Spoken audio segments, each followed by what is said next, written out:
lo que ha pasado que motivó cierto este tema. Bueno, algunos han tenido personas cercanas que han partido de la presencia del Señor, pero mundialmente hemos estado afectados por este COVID, la pandemia, donde el domingo pasado informamos de 102 millones de personas contagiadas y aumentaron a 105. Habían 2.200.000 de personas muertas, ahora hay 2.310.000. Es la estadística de ayer que yo la conseguí. Y bueno, este tema sigue por delante, si bien hay una vacunación, le damos gracias a Dios por eso, pero el punto es que nadie vamos a estar exentos de enfrentar una situación real.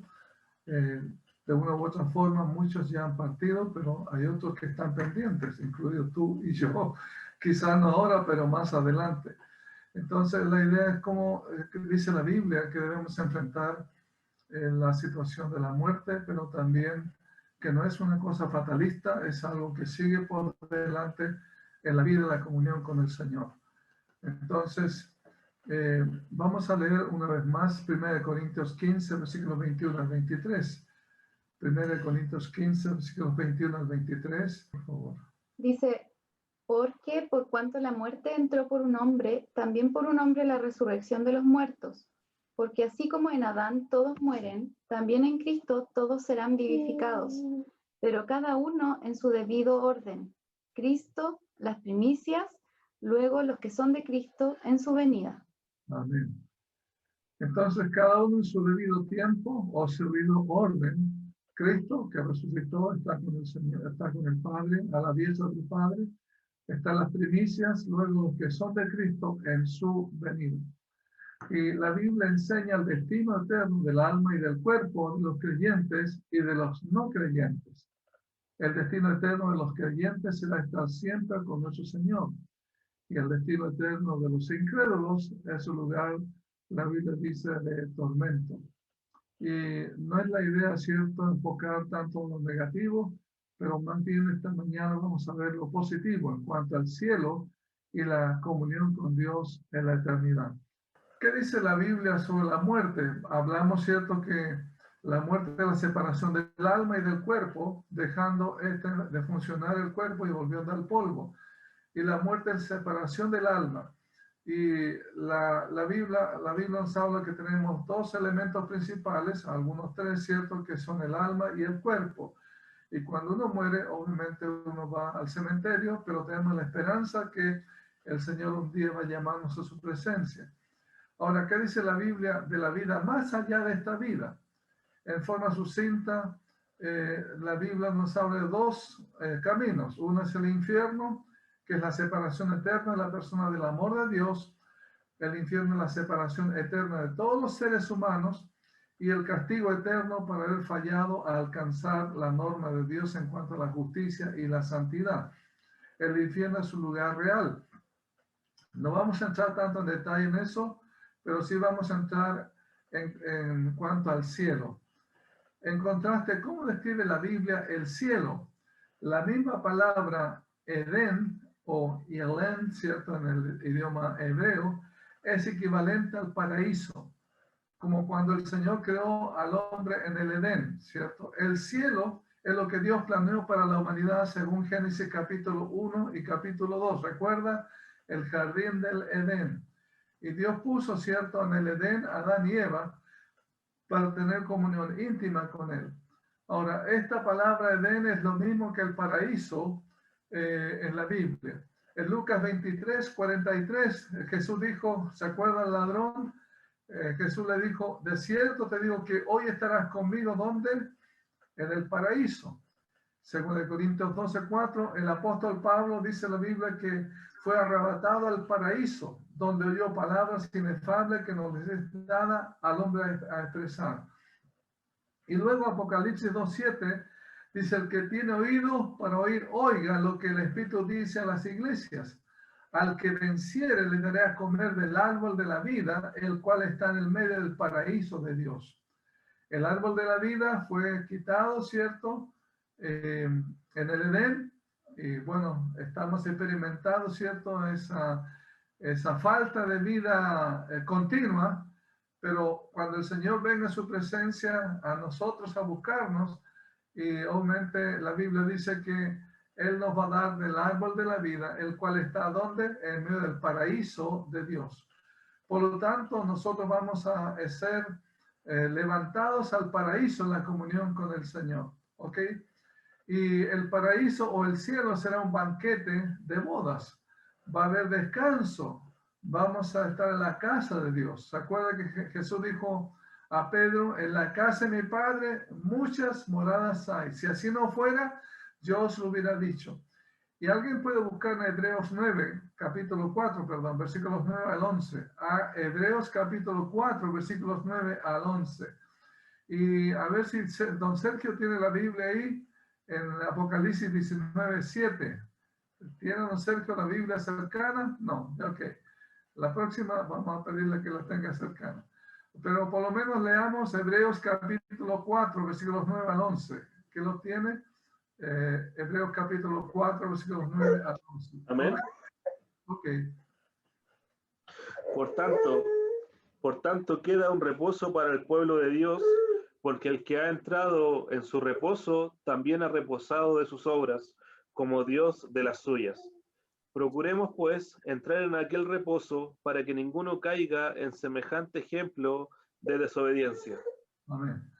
Bueno, el autor de Hebreos está ahí hablando, ¿cierto?, de gente que entró en desobediencia, los que quedaron posando en el desierto, y es un ejemplo de realmente, ¿cierto? Acuérdense que Dios había dado la tierra prometida, había que pasar por el desierto. Nosotros ahora, digamos, figurativamente estamos en desierto en esta vida, con problemas, con pruebas, pero vamos a entrar a la tierra prometida.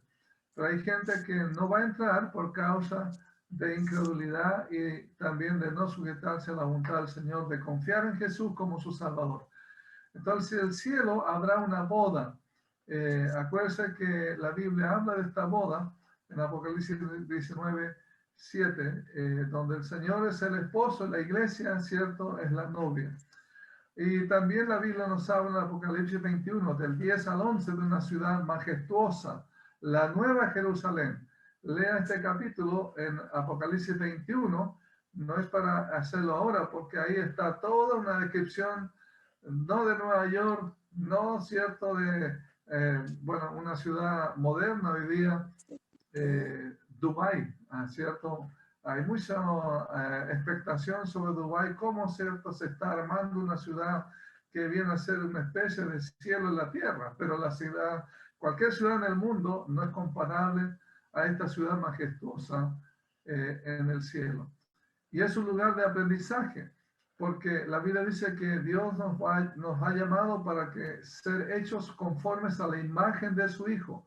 Y obviamente nuestro carácter va a ser transformado, vamos a tener que aprender de muchas virtudes, ¿cierto?, que tiene Jesús en su carácter, aún el poder, ¿cierto?, que Él tiene, y la verdad es que vamos a gozar de este carácter santo y perfecto. Por eso hablamos del lugar de aprendizaje.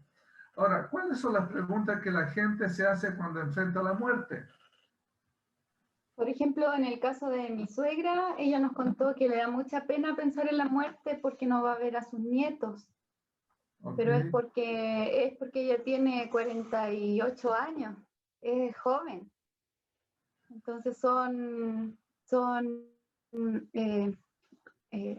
cosas naturales, contradicciones naturales que puede tener una persona frente a una pronta muerte. Eso. Sí, bueno, es algo cierto. Siempre, de hecho, recordamos que en la Biblia, cuando murió Jacob, llamó a todos sus hijos, ¿cierto? Y les entregó una bendición, un poco, le profetizó a cada uno un poco qué iba a pasar con ellos. Y normalmente las despedidas, cuando alguien es consciente, son muy solemnes en un sentido, pero también son muy sentidas, ¿ok? Por ejemplo, algunas preguntas que a base de una encuesta alguien hizo de preguntas que la gente se hace cuando enfrenta la muerte. ¿Le interesó a alguien? ¿Seré abandonado? ¿Me van a ¿qué me va a pasar? ¿Cómo puedo manejar esto? ¿Cómo puedo prepararme para morir? ¿Qué me pasará después de la muerte? Y yo sé que hay todo un tema sobre eso, sobre todo en los hospitales, ¿cierto? Pero yo sé que nosotros no estamos ahí, pero la Biblia nos habla una realidad concreta. No es un chiste la muerte para ninguno de nosotros. Yo sé que hay jóvenes y hay niños esta mañana, pero Dios es honesto con nosotros y Él quiere darnos respuesta a estas preguntas. ¿Alguien quería mencionar algo más? Bien. Entonces, ¿cómo se interpreta en el mundo el concepto de la muerte? Muchas veces con temor, ¿cierto? Y es algo natural en nosotros, no es algo, un tema de sobrevivencia, es un instinto en nosotros. Pero la diferencia es que nosotros como cristianos debemos tomar otra actitud. Hay un temor a lo conocido y a lo desconocido. Alguien ha dicho, ser mortal tiene sus inconvenientes porque nunca se sabe cuándo se detendrá todo. También, cierto, con falsa esperanza. Hay gente que se aferra a una creencia irracional de que aunque otros mueran, a su alrededor de alguna manera no le va a pasar a él. Y alguien dijo, díganle a los científicos que se den prisa, no quiero morir antes de que descubran cómo evitar la muerte. Ya, yo sé que hoy día, este año ha sido una gran experiencia porque obviamente hemos tenido un gran despertar de la ciencia para, bueno, tratar con este asunto, pero de hecho hay algunos que han elucubrado que ya la muerte más adelante no va a existir, pero no se puede quebrantar el mandato de Dios en cuanto es cierto que dice la Biblia que está establecido para los hombres que mueran una sola vez y después de esto el juicio. También la gente enfrenta la muerte con inseguridad. No entienden el propósito de estar aquí y no tienen idea de qué será después. Hay gente que dice, estoy haciendo lo que pueda para prolongar mi vida. Espero que algún día entienda para qué me sirve esta vida. En el fondo, cierto, una especie de enfoque fatalista. Pero sabe, ¿cuáles son las respuestas que la Biblia da a esto? La Biblia dice en su palabra que tengo a alguien que no solo se interesa por mí o por usted, sino que puede suplir todas sus necesidades. ¿Qué dice Mateo 6:33? Dice, buscad primeramente el reino de Dios y su justicia, y todas las demás cosas vendrán por añadidura. También la respuesta de la Biblia es que hay alguien que ha prometido no dejarme, no dejarte a ti, no dejarte nunca, ni abandonarte. La Biblia dice que nada nos podrá separar del amor de Dios que es en Cristo Jesús. Eso está en Romanos capítulo número 8. También este alguien es el autor de toda buena dádiva y de todo don perfecto y ha prometido cuidarme con la ternura con que una madre cuida a sus hijos. El Señor dice en su palabra que todo don perfecto y toda buena dádiva proviene de lo alto, de parte de Dios para nosotros. Amén. Entonces, por otro lado, Dios nos da seguridad en su palabra que puede hacer todas las cosas en la fortaleza de Cristo. La Biblia dice que toda la palabra es útil para redarguir, para enseñar, para corregir, para instruir en justicia, a fin de que el hombre sea perfecto, enteramente preparado para toda buena obra. Y Dios nos puede considerar realmente, delante de Dios, uno puede decir, ¿cómo puedo considerarme muerto? Puedo considerarme muerto y mi verdadera vida está escondida con el Señor. Eso está en Colosenses capítulo 3, versículo 3, dice, porque habéis muerto, en el sentido al pecado, y vuestra vida está escondida con Cristo en Dios. Amén. Y finalmente, obviamente, Él me ha prometido un hogar eterno. ¿Qué dice Juan capítulo 14, versículos 1 al 2? Dice, no se turbe vuestro corazón, creéis en Dios, creed también en mí. En la casa de mi Padre muchas moradas hay. Si así no fuera, yo os lo hubiera dicho. Amén. Jesús dijo, bueno, en la casa de mi Padre muchas moradas hay. Esa, de ahí viene. Entonces, ¿qué dice la Biblia? En Juan 11:25, leamos juntos, dice, le dijo Jesús, yo soy la resurrección y la vida. El que cree en mí, aunque esté muerto, vivirá. Amén. Repitámoslo juntos, dice, le dijo Jesús, yo soy la resurrección y la vida. El que cree en mí, aunque esté muerto, vivirá. Amén. Entonces, hermanos, Dios nos ayude para realmente fortalecer nuestra fe. Y el pasaje clave para leer y meditar en 1 Corintios 15, que parte lo leímos el domingo pasado. ¿Qué nos muestra este pasaje, 1 Corintios 15? Que así como reconoció en el cuerpo de Jesús, nuestro cuerpo nuevo va a ser reconocible. Yo no sé si vamos a tener las mismas canas, ¿cierto, hermano Sergio? ¿Ah? Si vamos a tener la misma tez, etcétera, pero nuestro cuerpo va a ser reconocible.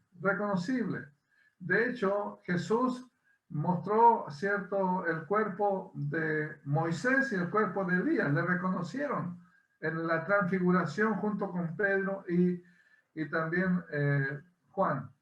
La preparación más importante para la vida es la espiritual y la única para la muerte es conocer la vida eterna. Si alguien piensa que no podemos confiarle a Dios nuestra vida, consideremos lo que dijo el Señor Jesús antes de morir.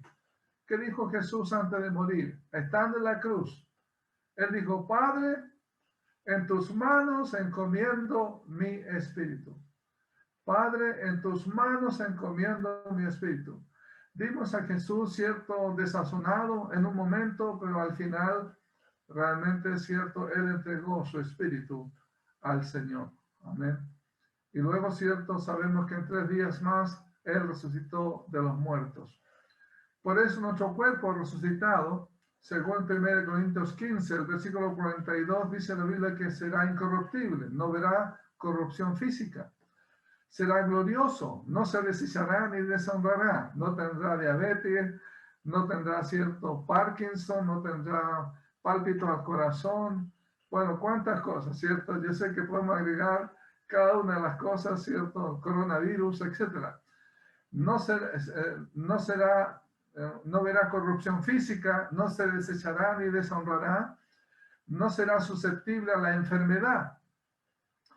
Será espiritual, no estará limitado por las leyes naturales. Versículo 44.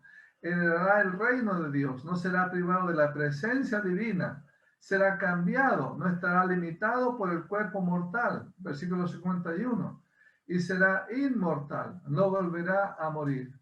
Si leemos este pasaje en versículos 42 hasta el 53, para confirmar lo que estamos hablando. El versículo 42 dice, así también es la resurrección de los muertos. Se siembra en corrupción, resucitará en incorrupción. Se siembra en deshonra, resucitará en gloria. Se siembra en debilidad, enfermedades, resucitará en poder.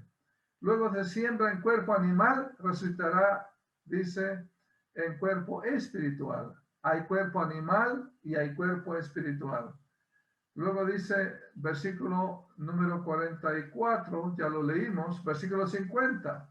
Por esto digo, hermanos, que la carne y la sangre no pueden heredar el reino de Dios. Dice, ni la corrupción hereda la incorrupción. Y aquí os digo un misterio, no todos dormiremos, pero seremos todos transformados. Transformados. Ok, yo sé que los niños, y aún Pablo, a veces, bueno, Pablo tiene una afección, ¿cómo se dice? No una afección, una adicción a los Transformers. Bueno, se compra. ¿Ah? Afición. Afición. Afición. Entonces, a veces uno compra, ¿cierto? Un auto que se transforma en, bueno, cualquier otra cosa, ¿no? Bueno, la Biblia dice que nosotros, hermanos, seremos transformados. No todos dormiremos, pero todos seremos transformados. No somos autos para ser transformados, ¿cierto? Pero esta carne y todo nuestro cuerpo va a ser transformado, va a ser visible y va a ser conocible. Amén. Ahora, ¿qué deberá provocar en nosotros este conocimiento adecuado de lo que es el cielo, hermano? ¿Qué debe, visto de otra forma, para qué nos sirve hoy día creer en el cielo o aprender del cielo? Paloma. Nos sirve para estar agradecidos del propósito de Dios cuando queremos amarle y seguir a Cristo como Salvador, porque él es Dios y Él nos podría haber creado como hormigas para tenernos encima una lupa y quemarnos eternamente. Él pudo hacerlo porque es el creador y Él pudo crear lo que Él hubiese querido, pero no nos creó para eso, nos creó para disfrutarlo, para estar una eternidad a su lado. Y por lo mismo la gente que no quiere nada con Dios, que es lo mismo que hacen los demonios, no merece estar al lado del Señor. Amén. ¿Sí? Que, bueno, aprender del cielo es, en cierta forma, aprender de Dios mismo, de su poder, del propósito que Él tuvo para nosotros, para la humanidad. Entonces, aprender sobre el cielo, más que por como los beneficios que vamos a tener nosotros, porque ese no es el fin en general, es para aprender sobre su poder y sobre Él. ¿Alguien más quisiera compartir algo? A veces vivimos tan aferrados, ¿cierto?, que nos olvidamos que hay grandes cosas que Dios tiene preparadas para sus hijos. Y si sufrimos, ahora, ¿cierto?, hay una cosa, digamos, que no tiene parangón o comparación esta vida con la vida en el cielo. Y no es un consuelo de tonto, porque la verdad es que tenemos, ¿cierto?, la evidencia de Jesús, que fue, ¿cierto?, estar con su Padre. Está Moisés, que está, ¿cierto?, en la comunión con el Padre. Está Elías. Está, ¿cierto?, muchos creyentes que han partido de la presencia del Señor. Bueno, en la Biblia tenemos personas que están en el cielo, nombradas específicamente. Y obviamente sabemos que los cristianos aún estuvieron dispuestos a dar su vida en el circo romano, porque aceptaron el testimonio vivo de Jesús resucitado. Entonces, el hecho de tener un concepto adecuado del cielo eterno nos motiva a vivir una vida temporal de manera que agrade al Señor y una vida mejor ahora, no una vida peor, ¿cierto? Porque Dios nos da ciertas reglas, pero además, ¿cierto?, nos da esperanza. No vivimos con el mundo sin propósito, donde realmente, como digo, mucha gente piensa que la vida es una vida fatalista. Los ateos, ¿cierto?, piensan que somos un grupo solamente de algo químico, pero la Biblia nos enseña que somos más que algo químico. Somos la imagen de Dios. Y Dios quiere restaurar la imagen que plasmó en ti y en mí, ¿cierto?, ahora a través de Jesús, para darnos sentido eterno, ¿cierto?, en la vida, como Dios nos ha dado sentido eterno. La pregunta es, ¿por qué pensamos en el futuro? Por ejemplo, Paloma mencionaba a su suegra, que piensa en el futuro de sus nietos. Cuando nacemos, ¿cierto?, estamos, y los padres estamos preocupados del futuro de los hijos, y nosotros mismos estamos preocupados del futuro. ¿Quién inventó eso en nuestros sentimientos? La Biblia dice que Dios puso eternidad en el corazón del hombre. Dios puso eternidad en tu corazón y en mi eternidad. Dios nos dio un proyecto en el espíritu, no solamente en la mente, la racionalidad, sino en el espíritu. Y por lo tanto, Dios nos da la información de lo que va a pasar más adelante. Amén. Ok. Entonces, el hecho de que nosotros tengamos esta enseñanza, debemos valorar esta enseñanza desde el punto de vista de la vida cristiana, sobre todo cuando nosotros pensamos y hablamos de la muerte. Porque cuando hablamos de la muerte como cristianos, implica fe y confianza aún en la angustia. Cuando pasamos por angustia, y usted y yo vamos a pasar por la angustia tarde o temprano. El Salmo 18, versículos 4 al 6, Salmo 18, versículos 4 al 6 dice, y aquí está hablando de Jesús, hermano, porque dice, me rodearon ligaduras de muerte y torrentes de perversidad me atemorizaron. Ligaduras me rodearon del Seol, me tendieron lazo de muerte, y está hablando de Jesús.